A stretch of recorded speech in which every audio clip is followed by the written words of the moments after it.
Hey guys, heto nga pala at nagkayayaan kami ng mga kaibigan ko at ng mga kapinsan namin na maggala. Maligo pala sa ilog.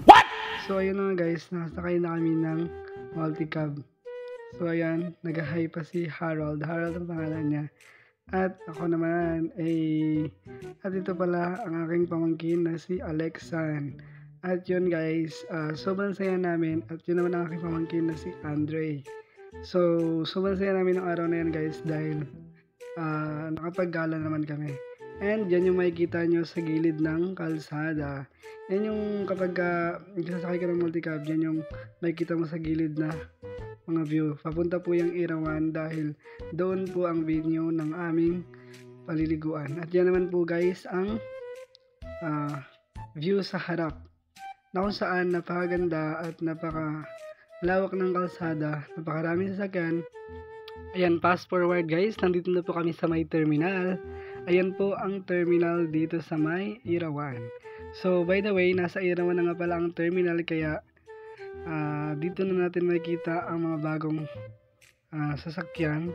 At yan, by the way, meron pala kayo dito mabibili ng mga pagkain at saka mga souvenir dito sa Mayrawan. At kitang-kita nyo naman guys, napakaraming pagkain na nakapaligid sa amin, ngunit kami ay walang pera.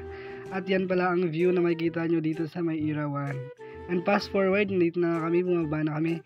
By the way guys, hindi ko na pala na-videohan yung pagbiyahe namin dahil sa sobrang sikip namin sa sasakyan. At ayun na nga, nagsimula na kaming maglakad at ito na yata ang simula ng aming kalbaryo dahil akala namin ay napakalapit lang, ngayong napakalayo pala ng aming lalakarin at higit sa lahat napakainit ng panahon. Alam nyo ba guys, share ko lang sa inyo, nung mga bata pa kami ay meron ding ilog doon sa lugar namin. Pero hindi siya katulad ng ilog na paliliguan namin ngayon dahil ito ay napakalalim at napakalawak. Sapagkat ang ilog na meron doon sa amin ay medyo maliit lang siya, mini ilog lang kumbaga at hindi siya gaano kalalim. Kaya masayang masaya ako sa araw na ito dahil makakapaglangoy na rin ako sa loob ng 5 buwan. Makalipas ang 5 buwan, ngayon lang din ako ulit makapaglangoy. So ayun na nga, nagsimula na nga kami maglakad at sobrang init guys, kung alam nyo lang. Sobrang init ngayong panahon na yun, kaya deserve nating mag-ilog at saka syempre, higit sa lahat, deserve nating mag-relax. At ayun, napakaganda ng paligid, napaka-green ng mga puno at napakaganda ng mga kahoy. Simula na ang ilog. May ilog din tayong nakikita guys. So ayun, nakikita nyo, napakaganda ng aming ilog. So by the way, nandito nga pala kami sa aming paliliguan. At ayun, ayan ang talong na aming paliliguan guys. So napaka-fresh ng tubig dyan, napakalamig, sobrang sarap maligo. And ayun na nga, tumalon na ako, yay! Sobrang saya ko dyan sa time na yan. So ayun, nakalangoy na, sige langoy, langoy ka pa, ayun na guys, diba? Napakaganda talaga ng tubig, kaya masayang masaya ako sapagkat nakapag-banding kami at nakaligo rin kami sa ilog. Kasi matagal na namin pinaplano na maligo ng ilog, kaya lang parang wala masyadong time kasi pare-parehang busy sa school at busy sa work. So yun guys, so sa awa ng Diyos ay nakapagligo rin kami at natuloy din ang aming plano. So ayan na nga, nag-enjoy na ako sa paglangoy-langoy dyan at sa pagligo. Sige langoy, langoy pa, talagang sabik na sabik akong lumangoy dyan guys dahil sa loob ng ilang buwan.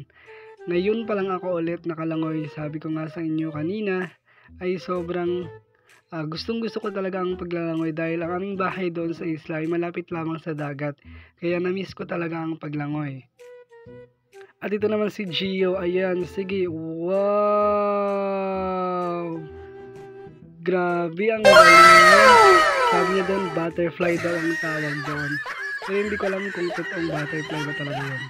So ayun na nga guys, ang galing-galing niya kasi nakapagtalon siya ng ganon. And syempre, hindi lang siya ang tatalon, kundi ang kanyang kuya rin. So yan si Harold, hindi rin niya nagpapatalo. Sige. Oh, tignan mo, nakapagtalon din siya. At syempre, si Yukyuk din, tatalon din siya. At ito na nga ang aking pamangkin. Gusto niya daw mag-back dive. 'Di ba? At saka sabi niya, gusto niya slow-mo daw para daw maganda daw tignan kasi imamay din niya daw para makita ng kanyang crush. Ay, sana all. Ayan. 1, 2, 3, go! Yay! Napakaangas ng kanyang. At ayan na nga guys, natapos na kami at magbabay na ba?